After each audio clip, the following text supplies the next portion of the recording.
Have you ever noticed something strange happens when you stop trying so hard? The moment you stop double texting, the moment you stop over-analyzing every word he says, he suddenly starts showing up. Suddenly he's calling, he's more affectionate, he's chasing. You didn't change your hair, you didn't send a flirty selfie, you didn't even say anything, but something shifted. Here's the truth, no one tells you the less you care, the more he starts to, and no, this isn't about playing games or pretending you're someone you're not. It's about realigning the emotional balance of your relationship. Because when you're always available, always emotionally invested, always trying to make it work, you're unknowingly sending one powerful message. I need this more than you. And nothing kills attraction faster than that. Men are naturally drawn to what they feel they could lose, not what's already handing itself over. So in this video, we're breaking down exactly why detachment makes you magnetic, how to master the mindset of the woman who doesn't chase, and the subtle shifts that make him invest more, without you lifting a finger. No manipulation, no toxic tricks, just deep psychological truths that most women never learn, and most men will never admit. If you're ready to stop chasing and start attracting, stay with me. Because by the end of this video, you'll know exactly how to become the woman he can't stop thinking about, without losing your peace. Let's get into it. Most people misunderstand what detachment actually means. They think it's cold, distant, like you're shutting off your emotions or pretending not to care. But real detachment isn't about being emotionless, it's about emotional control. It's about choosing where you invest your energy, instead of reacting out of fear, anxiety, or insecurity. When you're emotionally detached in a healthy way, you're no longer driven by the need for validation. You're not waiting for a text to feel good about yourself. You're not obsessing over what he meant when he said we'll see. Instead, you've created a sense of inner stability that says, I'm okay whether he stays or leaves. And that energy, it's powerful, it's magnetic. It makes him lean in because now he's sensing that he doesn't hold all the power anymore. Men, whether consciously or not, are attracted to confidence. But not just surface-level confidence, the kind that says, I have a full life, I'm not afraid to lose you. That's what detachment really is. It's not ignoring him, it's not being rude, it's being so rooted in your self-worth that you don't need constant reassurance or attention to feel secure. Here's the thing, emotional overinvestment early on is one of the biggest attraction killers. If you're imagining the future after the third date, rearranging your life for someone who's not even your boyfriend, or panicking every time there's a delay in his response, you're giving away too much of your power. Detachment allows space, and space is where attraction grows. When you stop micromanaging every detail of the connection, you give it room to evolve naturally. You stop forcing, you start receiving. That shift creates a dynamic where he begins to pursue because he's no longer feeling smothered or pressured. So if you want to be unforgettable, if you want to create that I can't stop thinking about her effect, stop trying to force closeness, start standing still. Let him come closer. Because a woman who isn't afraid to walk away is the woman he'll fight to keep. And that's the power of detachment. It feels unfair, doesn't it?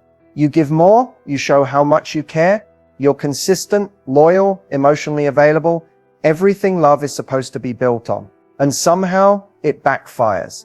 The more effort you put in, the more distant he becomes. This isn't a coincidence. It's a pattern, and it has everything to do with energy. When you try harder, especially in the early stages of a relationship, what you're often communicating is imbalance. You're giving more than you're receiving. You're moving faster than he is emotionally.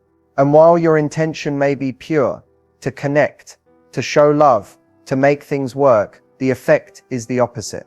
It creates pressure. Men don't fall in love because they're convinced to. They fall in love in the space you allow, not in the effort you force.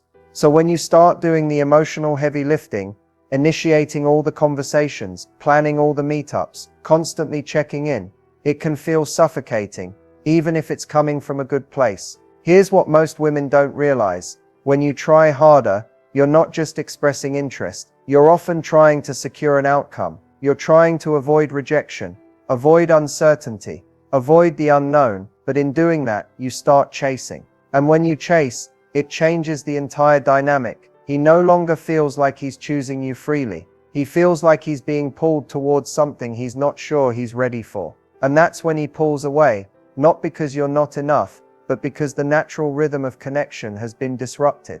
Attraction needs tension, not stress, not games, but a little mystery, a little space to wonder, does she need me as much as I thought? That's what keeps him curious. That's what keeps him invested. So if you feel him pulling away, stop trying harder to fix it. Step back, recenter, let him come to you. Because if a man is truly interested, he'll show up. And if he doesn't, you've just made space for someone who will. Trying harder doesn't lead to love. Being in your power does. Let's talk about something most women feel but rarely understand: the chase. Why is it that when you're all in, he backs off, but when you pull away, he suddenly becomes interested again? Is it just a game? Is he immature? Is he manipulating you? Not necessarily. What you're witnessing is the psychology of the chase, and it's wired into human behavior, not just romantic relationships. Attraction thrives in a space where there's just enough uncertainty to keep the other person curious, not confused, not emotionally exhausted, but intrigued. When a man feels like he has to work a little, figure you out, earn your attention, he values it more. The effort he puts in becomes part of the bond he's building. Think about it this way. We place more value on what we choose than what we're handed. It's the difference between something we've earned and something we've just stumbled into. When a man is allowed to chase, to invest time, energy, thought, he starts to see you as a woman worth pursuing. Not because you're withholding, but because you're not throwing yourself at him without reason. The key to understanding this dynamic is recognizing that men often connect through doing, while women connect through feeling. So when you're emotionally giving everything up front, vulnerability, access, time, commitment, without him having done much to earn it, he may feel something's off. Subconsciously, he may not even trust the depth of what you're offering because he didn't work for it. It's not about manipulation, it's about rhythm. Healthy relationships are a dance. There's give and take, leaning in and leaning out. You show interest, he shows effort. You create space, he fills it. But when the chase disappears too soon, when you're always available, always accommodating, always initiating, there's no reason for him to step up. He already has everything. No risk, no mystery, no curiosity. This is why detachment is so powerful. When you're not rushing to lock him in, when you're focused on your own energy, your own life, your own goals, you naturally create that space. You become the woman who lets him wonder, lets him pursue, and most importantly, lets him choose. And when he chooses you of his own free will, not because you pushed, but because he felt compelled to, that's when the connection becomes real. So if you've ever felt like men only show interest when you stop caring, it's not because you did something wrong when you cared. It's because you disrupted the dynamic of the chase. Pulling back didn't make him love you, it just brought the balance back to the dance. Let him lead sometimes, let him come to you, and watch what happens when you stop chasing and start attracting. Sometimes the reason things feel off isn't because of what he's doing, but because of what you're giving. Not in a generous, loving way, but in a way that slowly empties you while trying to prove your worth. One of the biggest signs you're giving too much is that you feel emotionally drained instead of emotionally fulfilled. You find yourself doing the heavy lifting in the relationship. Texting first, planning dates, making compromises, initiating deep conversations while he just coasts along. It starts to feel like a one-woman show. You're pouring and he's just sipping. You might also notice you're over-explaining yourself. Every time he pulls back, you try to fix it. You ask, did I say something wrong? Or are you okay? You try to be the peacemaker, not because there's a real problem, but because his silence or distance makes you anxious. That's a sign you're operating from fear, not flow.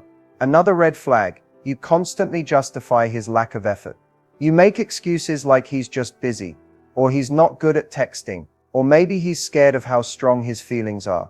Deep down you know you're settling for breadcrumbs, but you stay hoping it turns into a feast. You might even start compromising your standards. Maybe you let certain behaviors slide. You tolerate inconsistency. You abandon your boundaries. You accept less than you deserve just to keep the connection alive, even when that connection is clearly lopsided.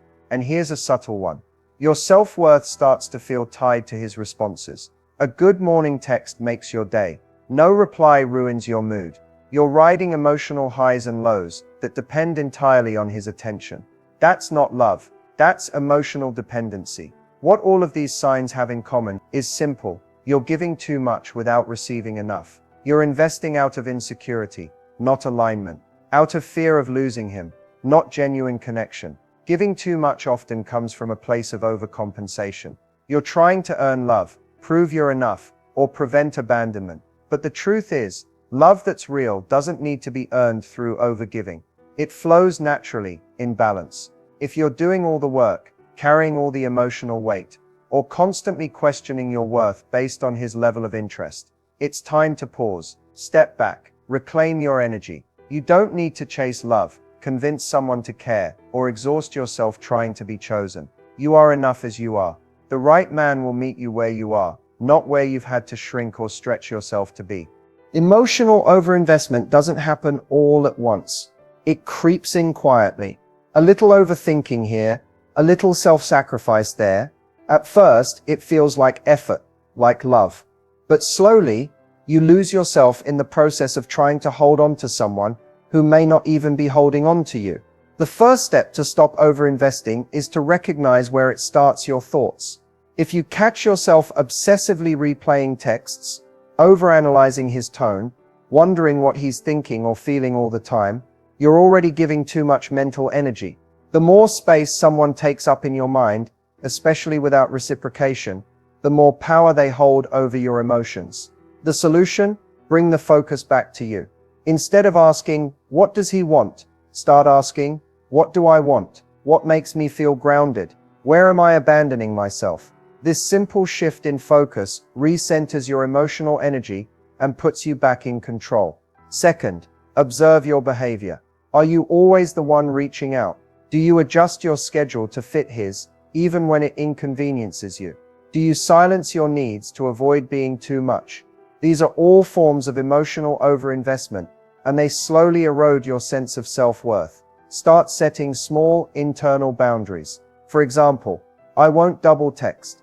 I won't cancel plans for someone who's inconsistent, or if he doesn't reach out, I won't chase. These aren't rules to manipulate him. They're practices to protect your peace. Third, don't confuse emotional connection with emotional attachment. It's okay to like someone. It's okay to care. But when your happiness starts depending on their behavior, it's time to pull back. A high-value woman knows how to sit with discomfort. She doesn't rush in to fix, chase, or explain. She allows people to reveal themselves and decides from there. Another powerful way to stop overinvesting is to fill your life so full of purpose, passion, and presence that one man can't possibly dominate your emotional landscape. Reconnect with your goals. Reinvest in friendships. Do things that light you up without needing to post about it or prove your worth to anyone. And finally, remember this: emotional overinvestment is usually rooted in fear. Fear of being alone, fear of not being chosen, fear of starting over. But every time you choose to not overgive, you're telling the universe, "I believe I am enough," without forcing anything. The woman who's not afraid to lose someone is the woman no one wants to lose. Detach with love, stand in your worth, and let the right man rise to meet your energy, not the other way around.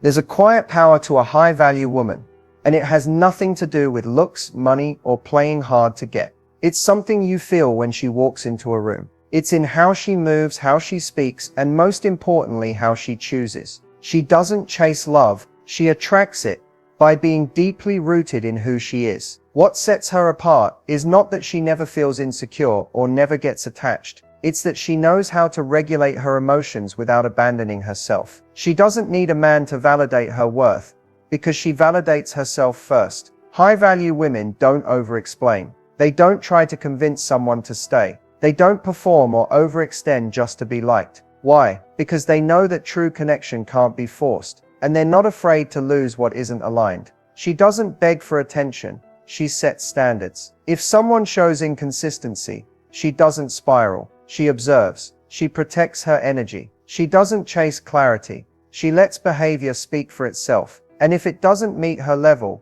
she walks away with grace, not bitterness. A high-value woman prioritizes her own life. She has goals, passions, routines, and friendships that fulfill her. A man is not the center of her universe. He's a complement to it. She doesn't drop everything when he calls, and she doesn't shrink her life to fit inside his. What's most powerful about her is her emotional independence. She doesn't play games, but she also doesn't cling. She knows the difference between emotional availability and emotional self-abandonment. She gives love freely, but not at the cost of her peace. She's also not afraid of silence or space. She understands that if a connection is real, it won't disappear just because she didn't text first or didn't immediately respond. She trusts herself enough to let things unfold without force. And when a man meets her, he feels it. She's refreshing. She's not trying to impress. She's not trying to control. She's just being. And in that space of being, in that ease, confidence, and quiet certainty, he either rises to meet her or falls away on his own. She doesn't lower her standards to keep someone. She holds them and trusts that the right one will rise. That's what high-value women do differently. They don't just attract love, they attract respect, because their presence alone teaches others how to treat them, without saying a word. There's a difference between being unbothered and being emotionally shut down. A lot of people confuse the two. They think becoming unbothered means pretending not to care, faking detachment, or acting cold. But that's not true emotional strength. That's avoidance. Real high-level detachment isn't about shutting your heart off. It's about choosing peace over panic, control over chaos. You're not numb, you're in charge of your emotions, instead of letting them run the show. When you're truly unbothered, you don't need constant reassurance. You don't go into a tailspin when someone pulls back. You don't abandon yourself to try to keep someone interested. And most importantly, you stop giving your power away every time something doesn't go your way. Becoming unbothered starts with deciding what you will and will not tolerate. Not from a place of anger, but from self-respect. It means not reacting to everything that pokes at your insecurity. Every late text, every dry reply, every moment of silence, these things no longer shake you when you trust your own worth. The truth is, being unbothered is less about them and more about you. It's the result of knowing who you are, of not being available for things that disturb your peace, of understanding that silence isn't always rejection and distance isn't always disrespect. You stop over-personalizing everything. You let people show you who they are, and you let that be enough. You're not chasing explanations. You're not replaying conversations. You're not scripting out responses in your head. You're focused on your life, your growth, your glow-up. And that doesn't mean you don't feel things. It means you choose what's worth feeling deeply about. A woman who is unbothered the right way doesn't need to slam doors or give dramatic ultimatums. She just loses interest. Quietly, calmly. She's not angry. She's just not available for emotional nonsense. And men feel that. They feel the shift when they no longer have the power to control your emotions with inconsistency or crumbs of effort. And here's the secret. When you stop reacting, you start leading. You lead the energy. You lead the rhythm of the relationship. You create a calm, powerful presence that says, I'm good either way, with you or without you. That's the energy that makes people step up or step aside. So becoming unbothered isn't about faking indifference. It's about developing emotional discipline, knowing your value, trusting yourself enough to walk away from anything that doesn't align. And once you learn how to live from that place, you'll realize how little you ever needed to prove in the first place. Creating mystery isn't about withholding affection, pretending you're too busy, or acting like you don't care when you do. That's not mystery, that's manipulation. And anyone emotionally intelligent will see right through it. Real mystery isn't something you fake. It's something that naturally happens when you live a full, grounded, intentional life that doesn't revolve around a man. When you have boundaries, when you don't rush to overshare, when you don't give access just because someone showed interest. The truth is, mystery is less about what you say and more about what you don't feel the need to explain. A woman who doesn't overexpose every thought, every fear, every detail of her past, not because she's hiding something, but because she understands the value of time, trust, and emotional pacing, will always be intriguing. She doesn't try to control how she's perceived. She doesn't need to constantly post about her life for validation. She's not afraid of being seen, but she's also not obsessed with being understood right away, and that makes people want to know more. When you create mystery the right way, you invite a man to lean in, to ask questions, to wonder about your world, and because you're not chasing or oversharing, he gets to earn access, not all at once, but layer by layer, which builds tension, trust, and attraction in a way that feels real. This doesn't mean playing hard to get or being emotionally distant. You can still be warm, kind, and emotionally available. The key is that you're not emotionally open to everyone. You're selective, intentional. You let people in slowly, and only when their actions match their words over time. Mystery also lives in the way you carry yourself. Your silence in moments when most people would overshare. Your ability to walk away from things that don't serve you, without explanation. Your refusal to rush intimacy, just to secure someone's interest. It's in the pauses, the boundaries, the way you stay grounded, even when someone tries to pull you off balance. You don't create mystery by disappearing. You create it by being undeniably present, yet unavailable for emotional shortcuts. You hold your energy. You protect your story. You choose what to reveal, and when. And that calm confidence is far more attractive than any script, trick, or tactic. The women who create the most magnetic energy don't try to be mysterious. They simply stay rooted in their power. They don't give too much too soon. And they trust that the right man will pursue the depth they naturally carry. That's not playing games. That's emotional maturity with a little bit of magic. As we come to the end of this journey, it's important to take a moment and really absorb what we've covered.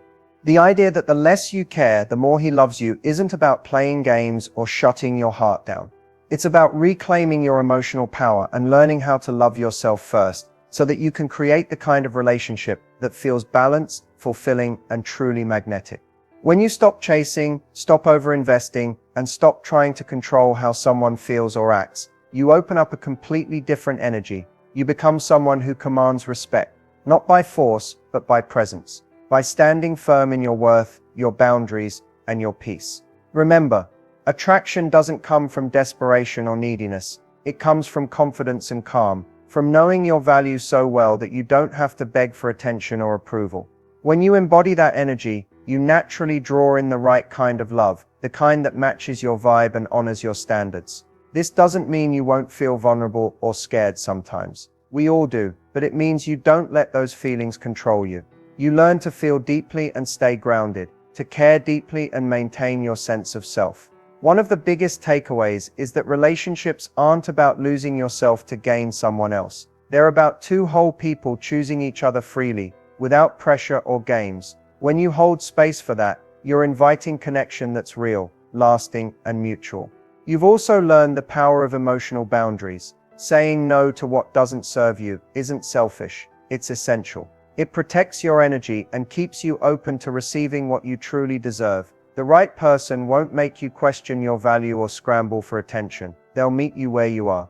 If you take nothing else from this video, let it be this: your worth is not determined by how much someone else wants you. It's determined by how much you want yourself. Practice detachment with love. Choose your peace over panic. Create mystery by being authentically you, not by pretending to be someone else. And most importantly, trust the process. Love that lasts doesn't come from forcing closeness. It comes from creating space for genuine connection to grow naturally. So go forward with confidence. Stand in your power, and remember, the less you care about being needed, the more you'll be wanted. Thank you for watching. If this video resonated, don't forget to like, subscribe, and share it with someone who needs to hear this message. Your energy is your greatest gift. Protect it fiercely, and watch how your love life transforms.